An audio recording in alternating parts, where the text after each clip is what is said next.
As we head into the holiday season, 54%, you heard that right, 54% of U.S. adults drink alcohol. That is the lowest number in 90 years, according to Gallup polling. And it's also the topic of one of our Skift's 2026 Megatrends. That whole package dropped this week. Hi, everyone. Welcome to the Skift Travel Podcast. I am Sarah Kopit here with Seth Borko, as always. And this week, we are going to do a deep dive into what is happening in 2026 in the travel industry. Seth, how you doing? I'm great. How are you, Sarah? I am good. Are you so relieved that Megatrends is finally out and finally live? I feel like it's this project that we work on for months, years. Yeah, months. I was going to say, it's like one of those things where it always comes out, in the winter and in December leading into the new year. But, each year, August rolls around, it's hot, we're all outside, we're at the beach, and I'm like, time to start thinking about Megatrends, everybody. So, yes, I am very relieved that it is out. I mean, it's out, it's beautiful, it's lovely, but we're only like halfway there. We've got we've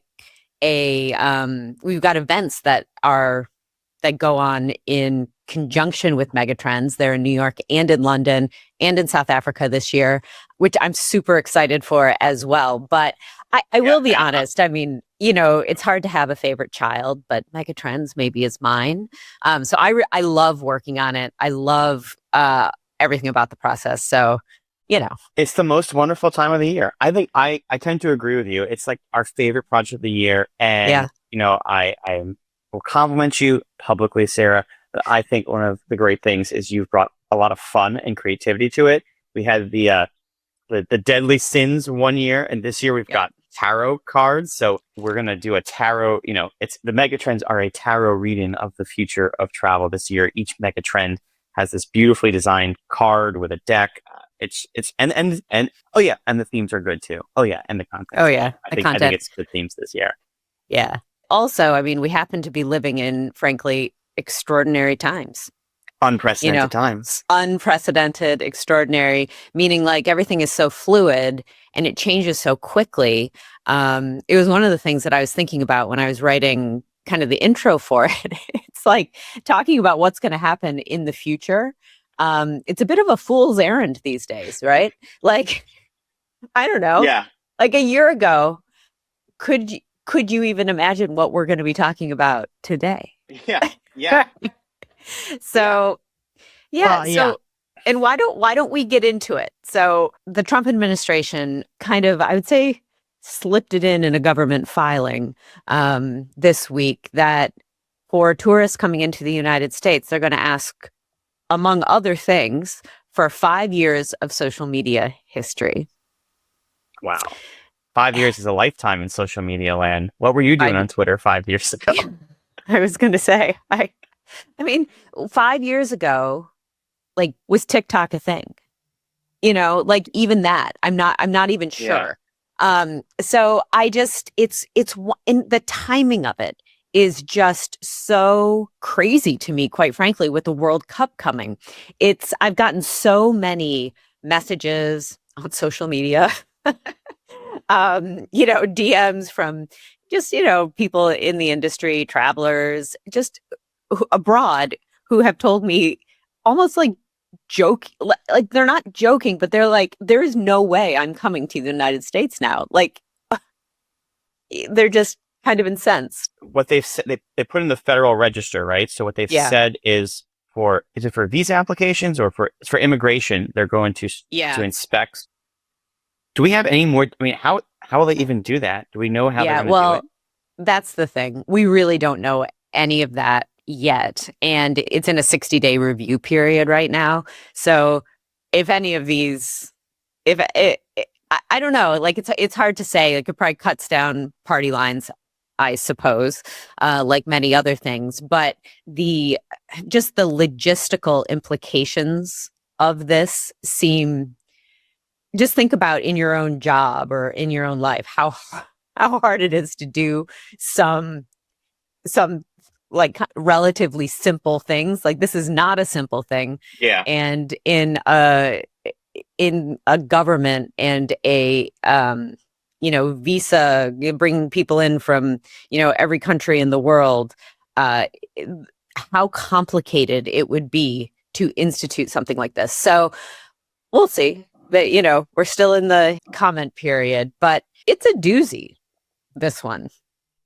I mean, I feel like just because it is so forget the chilling effect, which is obviously what we in the tourist industry are concerned about. Given how hard it is to implement, I don't think we know the answer to this, but I can't think. I'd be curious if there are other countries that do a similar level of screening. I wonder if any of our listeners would know this.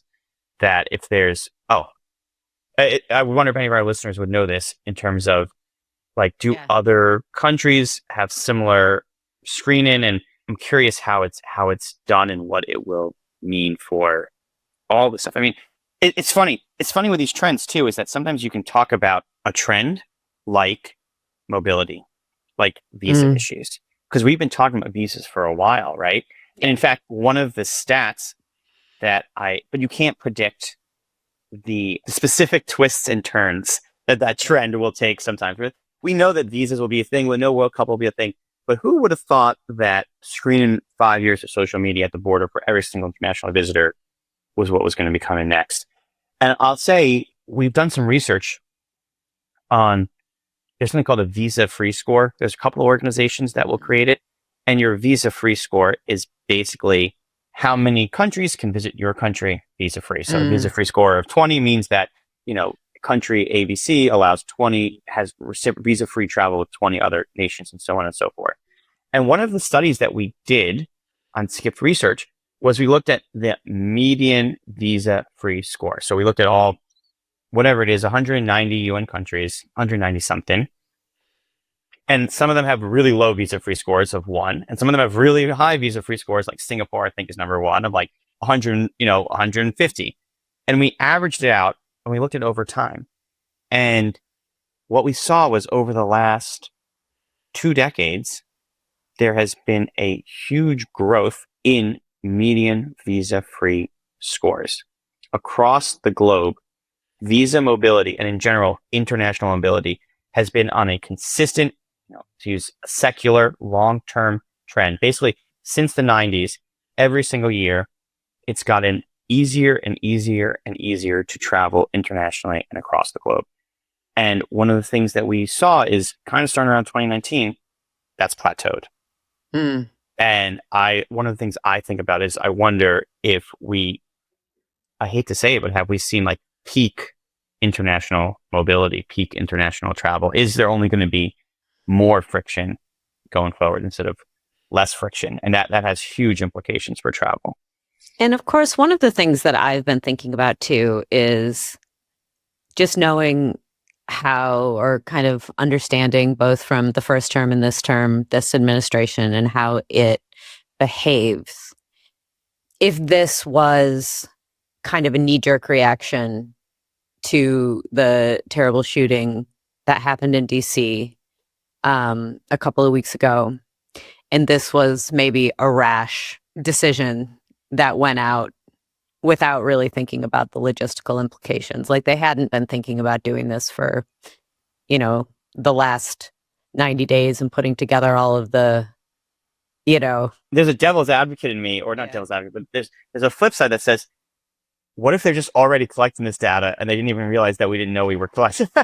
Well, so there are a few points on this. So basically, this has always been a question on forums. We were talking to Gordon Smith this morning in our morning editorial meeting, who is Scottish, he lives in Lisbon, and he was just in the US for our aviation forum. And so we were peppering him with questions on the edit call this morning. So what exactly did you have to tell them to get into the United States? And, he said that it's been this way, that they have asked for your social media handles, but it was an optional request. And so who knows what happens with that, when you can leave it blank.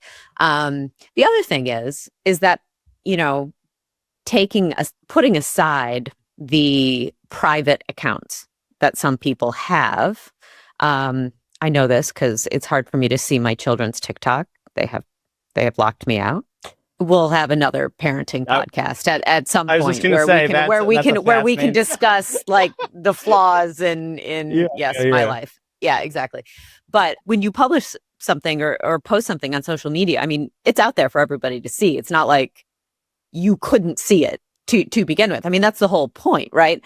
The chilling effect is that if they tell you they're looking at it, the idea is, of course, there's a decision to be made based on it, I guess. I don't want to downplay anything, but I do suppose if you published a book called Death to America, that would be fair game for immigration to consider. So if you publish a tweet called Death to America, that's also fair game. I suppose that's the logic.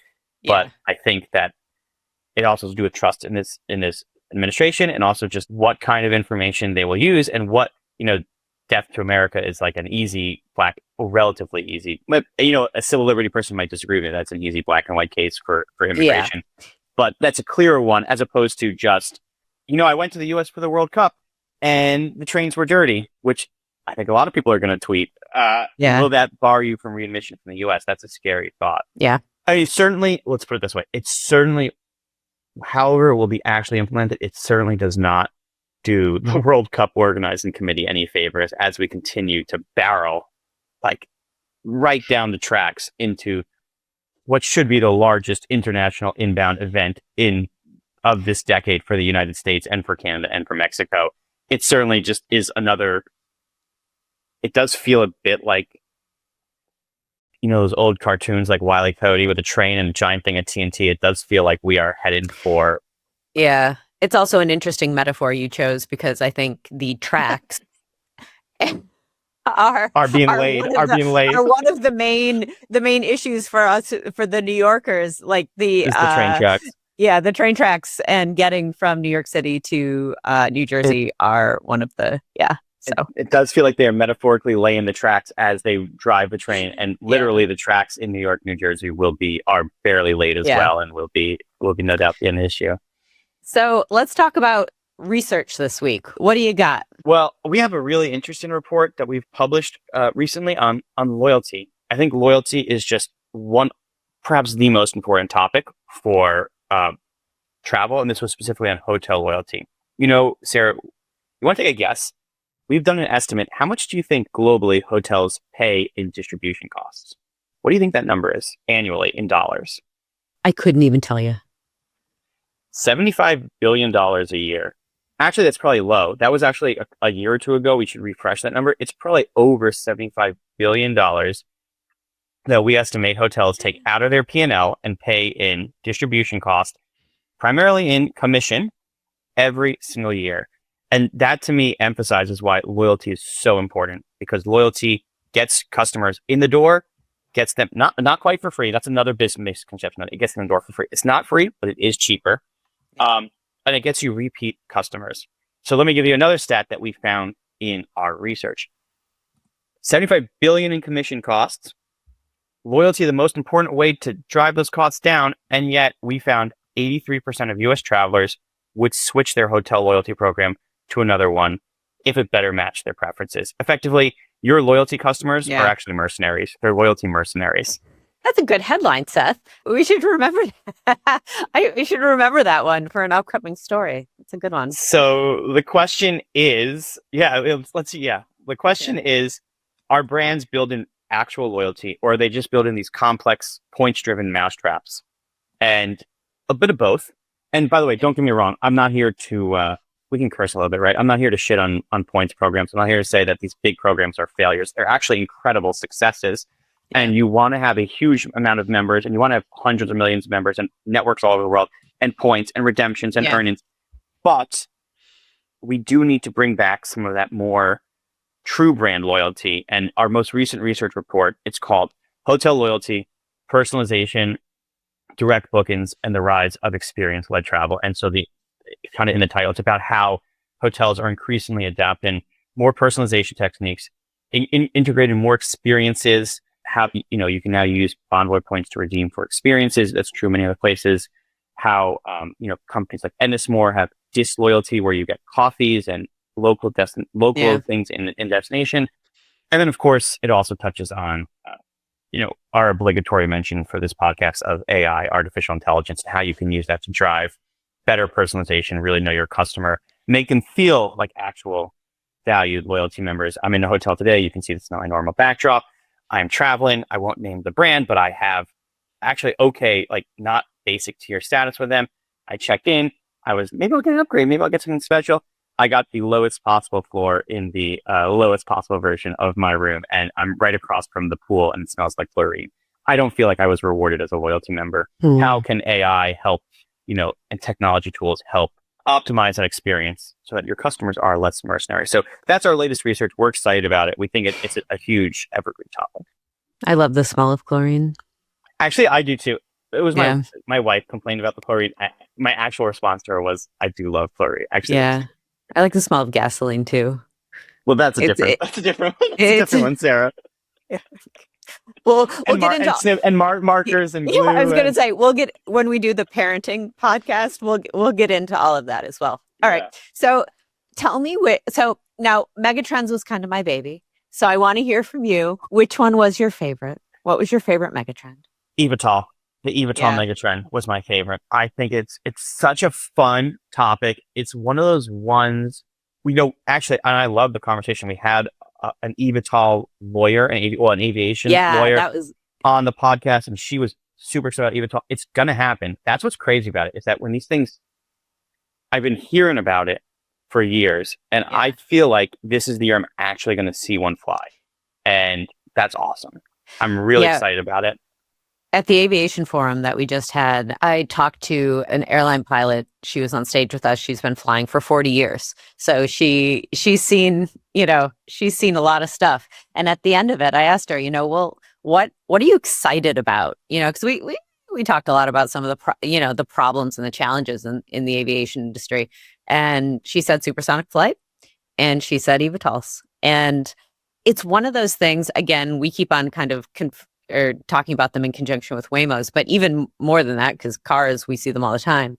I mean, as soon as they start going up, our whole world, like the landscape, when we walk out the door, especially in an urban environment, it's going to change. It's going to look like the Jetsons.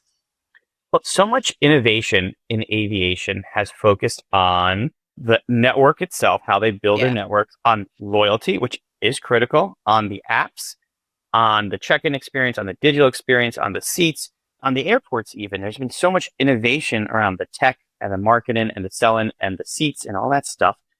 And yet, the actual aircraft themselves, there's been very little innovation. Yeah. And so that we're on the cusp of not just a new plane, but an entirely new category of aircraft.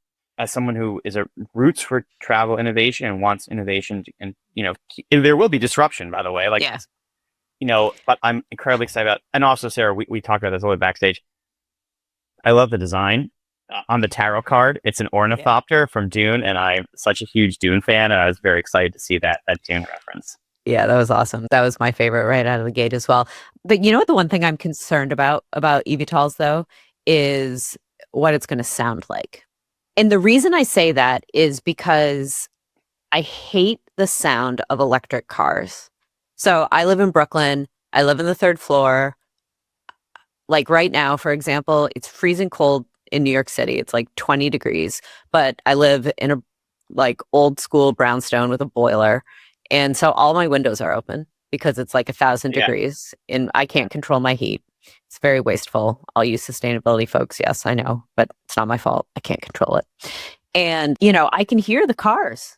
Like when we do the podcast, I have to shut the windows, and it's not, and it's like, I don't know, maybe my ear is just, it's so used to hearing gas engine cars. I just don't even hear those anymore. But that sound of the electric cars, it's like it kind of kills my brain, and I can't imagine what it's going to be like with eVTOLs. I don't know.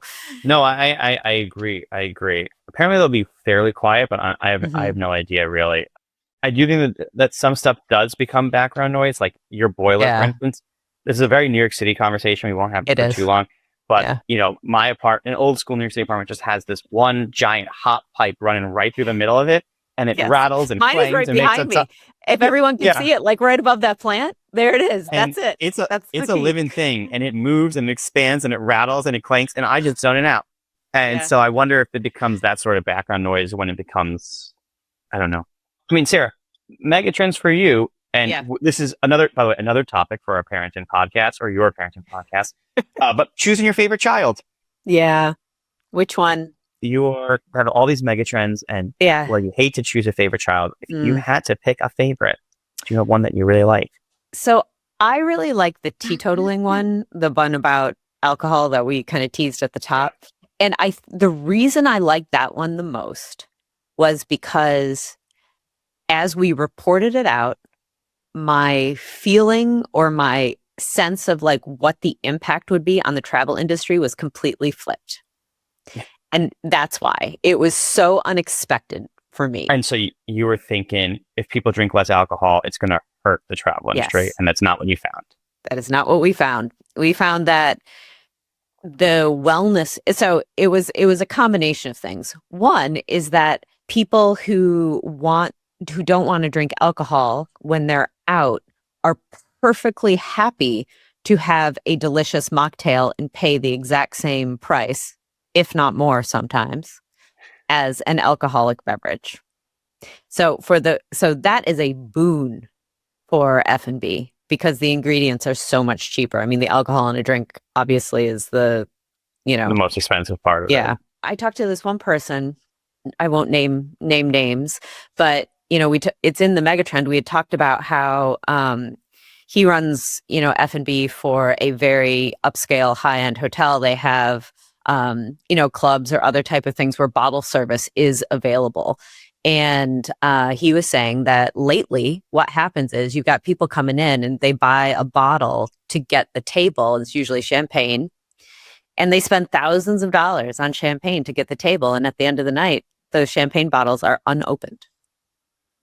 And we did a co-working, just to tell you everything about how everything works at Skift. We did a co-working. That's what this podcast is. That's what exactly. It's half travel industry. It's half Skift logistics. Exactly. So on Wednesday we did co-working. Everybody got together. That was in New York, and I was talking to Farhim, one of our colleagues, and she was saying she went to Art Basel in Miami, and she saw it with her own eyes, the bottles not being opened.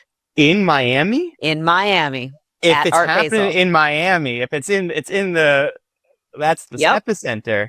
Yep. Oh my God. And so she said when she read our Megatrend, she couldn't even believe it because she's like, I couldn't believe it when I saw it happening. So we've got it from industry people. We've got it from our colleagues in the wild too. Yeah. Our director of audio and video, Will Slicker, who's behind the scenes right now, more behind the scenes, he's talking about how he loves these athletic brewed non-alcoholic ones. So the more we talk about it, the more people come out of the woodworks and tell us, by the way. So that one, it's just, to me, it surprised me for one thing. Like I knew it was a trend, but the result of it surprised me. Yeah. And it also dovetailed so nicely with kind of what we've seen with wellness and even with luxury a little bit. It all seemed to kind of go together. Yeah. Love it when a plan comes together. Like the wellness thing, last year's trend on psychedelics and less alcohol. People wanted to feel present. Luxury being more about experiences and the really nice personalized high touch, less about just going out and getting blitz drinking $1,000 of champagne. Well, and the other thing is that what we found too, and I guess this wasn't much of a surprise, but Okay Boomer was the title of the section on this, is that the generational divide on this is stark. This is a young person's trend. And it's interesting because the older I get, the harder it is for me to have a hangover, and yet I persist. Oh, see, I don't. See, you don't. This is another. I don't drink very much anymore for that reason. I just can't. I can't. Look, we found a positive to my parenting podcast. Yeah. Yeah, there we go. Put one in the win for Sarah, the mom. But I mean, I will say it kind of makes sense to me though. Actually, like I like to pack my vacations full of activities. Yeah. And the activities cost a lot of money, and they're the things I'm most looking forward to. I don't want to my wife makes fun of me that I get up earlier on vacation days than I do on work days. It's easier to get up and go scuba diving than it is to come to work. Yeah. Yeah. And of course, you know me well enough to know that that's exactly what I'm getting up to do is to go scuba diving. And you know, you don't want to be hungover for that. You want to be present. So I oh do God, understand I can't even imagine going. I'm sure plenty of time based on the dive instructors but I've like met, I'm I sure can't. they figure it out. I can't. I mean it's a bit of a shock to the I know. senses all the way around. I can't imagine the headache. And we had a luxury trend. This is just such an evergreen, such an important topic for us. Yeah. We've talked about it. I mean, this trend was about what so when we talk about this podcast, the luxury bubble is going to get bigger. Yeah. That K-shaped economy where you have, you know, instead of the economy moving like this, this is a podcast, so you can't even see what I'm doing. Instead of the economy moving in tandem, the upper class, it continues to expand. So that's the top arm of the K, and then the middle and lower classes are either flat or down, which is that bottom leg of that K. So it's a divergence. And there's been questions about, is this a bubble? How long can this last? And what do we think in this megatrend? So, I mean, this is a hard one to call. We do talk about, you know, whether it is a bubble at all, or whether it might not be a bubble. Yeah. It's just people are wealthy and they are spending money. That's not a bubble. That's consumption. Exactly. And my just gut on it is it's not going to burst, or at least it's not going to burst in the way that like the .com bubble burst or something like that. I've been reading a whole bunch of things about how, just because I was around and working and an adult during the late 90s, it was when I first entered the workforce. Mercifully, I didn't have enough money to be a part of the, like I didn't lose anything because I didn't have anything, you know, I was just a spectator. But I've been reading a lot about how this particular time in history, there are a lot of similarities to back then. And I see it like, to me, it looks very similar, but when you get back into the economics of it, it is quite different. And a lot of that is because, again, we'll go into AI for a moment. Back in the 90s, it was a lot of startups who were like pushing for, you know, this internet thing, you know, and this digital thing that we all were going to be using, where now, you know, it's Meta, it's Google, it's, you know, all these massive institutions where, you know, they're not going to go under it. Like, let's just say hypothetically, the AI bubble bursts. I mean, it's not going to be a great quarter for them. They won't be smiling on their earnings report, but they're certainly not going to go out of business because, like, if it all goes away tomorrow. Yeah. So it's kind of interesting. So basically, the thesis is that luxury, the rich are getting richer. And because of that, the luxury segment and how much the travel industry is doubling down into that is going to continue. The question is whether it's a bubble or not, or whether it's going to be basically a part of the architecture. I go part of the architecture. Yeah. I agree with you that this does not strike me as bubble in terms of, to me, a bubble has to be overinflated, right? Like it's when the asset that's being inflated gets ahead of the fundamental demand. But from what I can tell, well, consumer demand, actually consumer demand is good. It's holding up, but it's not like great. It's bouncing along, as I've heard some executives say on earnings calls. Yet luxury consumer demand is by all accounts very strong. And so this is not necessarily an example where the asset is ahead of the fundamentals. There are fundamentals of people with money and assets and wealth. And it's in many ways the culmination of experiences over things. This is the people who chose, I want experiences over things. And you know, the boomer generational, that boomer generation that's also saved up for retirement and they've accumulated quite a lot of wealth over the last 20 years of effectively a bull market with a couple of big exceptions, but effectively a 20-year bull market. That's a lot of accumulated wealth to spend on travel. I keep on telling my parents they should just fly business class now, always. Totally. They don't, because they're from Michigan. But like I blame their Midwesternness on it. They don't listen to the podcast, so, you know, but they earned it. They've earned it. You know? They've earned it in multiple ways, both putting in the hard work and years of economy flying, and they probably earned it in their portfolios. They had to raise me. Yeah. So I like Bailey Schultz, who's the reporter who wrote this story, calls luxury load barren. And as you say, part of the architecture. It's not just part of the architecture. It's a load barren, structurally critical piece of the architecture. And I agree with that. I don't, that's changing. Well, we don't want to give away all the megatrends. You should read the piece. Yeah, ask us questions. Go to skift.com, read the megatrends. They're right on the front page. They're good. Check them out. Tell us what you think. I will say one of the big megatrends, which kind of brings us full circle, that I thought was a good one, was about the U.S. being closed for business, which takes full circle right back to that first conversation about the Trump administration screening for social media at the border. And right or wrong, good or bad, we don't know how they're going to implement it. It certainly will have a chilling effect and only further push. And we just reported on Skift 7 straight months of international inbound visitation to the U.S. has declined for 7 straight months. So that megatrend is a sad one. I don't like it, but it does seem to be a trend. Well, the Trump administration, we wrote that. I wrote that megatrend, but I wrote that megatrend literally, a couple of months ago at this point. But they gave me more this week. They gave me supporting documents. It's very rare that we root against a megatrend, but this is one that we root against. Prove us wrong. Prove us wrong. And one of the questions we did a LinkedIn Live. We got some great audience participation questions. One of the questions we got was, what does this mean for global travel if there's fewer travel to the U.S.? And the truth is, and we wrote this in our Skift research when we did Trump tariffs back in April, which is that the truth is, this trend is not about a destruction of demand. It's about a replacement of demand. And so people ask me, what does fewer travel to the U.S. mean for your outlook, Seth, for your research outlook? And I say, it doesn't change much, because we forecast global growth. And guess what? That global growth will probably be the same. It's just that more of that growth will accumulate to places other than the United States. Certainly no one in Germany is canceling their vacation because of Donald Trump. They just might be avoiding the United States, which is what our survey data suggests. So we're going to do a bet. We're going to do our weekly Bet Me a Coffee on this particular question. This is my favorite mug, by the way, for anyone who's watching. It's a bat. It's from Howe Caverns from the Catskills. So cool. That's perfect so cool. size. Yeah. Anyway. Shout out Howe Caverns. Shout out Catskills. Since we're podcasters now, we can do shout outs. Shout out. Exactly. So here's the bet for the week.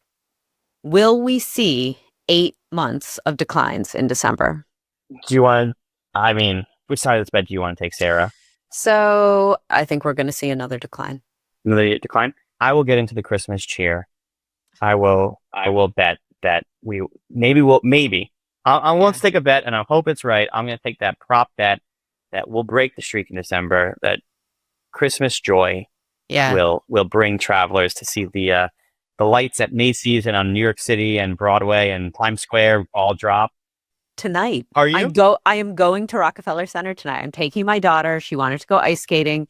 We could not get tickets to go ice skating, but we're going to go. We're going to go see the Rockefeller Christmas tree. We're going to go see the windows. We're going to get hot chocolate. I'm going to be freezing. Yeah. This is a hot take, and I will probably get comments on this, but I love the Christmas spirit, and I almost think that the Christmas spirit is not even a religious thing. It's just a vibe. Yeah. It's just good vibes. Yeah, it's cozy. All right, so I'm betting you that we will see year-on-year growth in December. People will want to see Christmas in America. You're betting the streak continues. We go from 7 months of year-on-year declines to 8 months. And when we meet back, probably in the new year, when we'll have this December data, we'll bet a coffee and see who's right. Maybe a hot chocolate if in the Christmas sphere. There you go. So let's talk about our winners and losers. Who's your winner for this week? You do the winners. I've got a loser in mind. Oh, okay. So we talked about this just a little bit. We touched on it. So my winner of this week is Boom Supersonic, that raised $300 million in one of kind of the strangest pivots that we've seen, where it's a supersonic aircraft company that is going to move also into AI data centers. So we've got it's kind of like we've got two things that are all very much like new and innovative, but completely different, which are now very much together. Well, we had Blake Scholl on the podcast, and it was one of my favorite interviews. And he's built or designed this supersonic airframe. And if you're a listener and you're not an aerospace engineer, which why would you be? An airframe is not the same thing as the engine.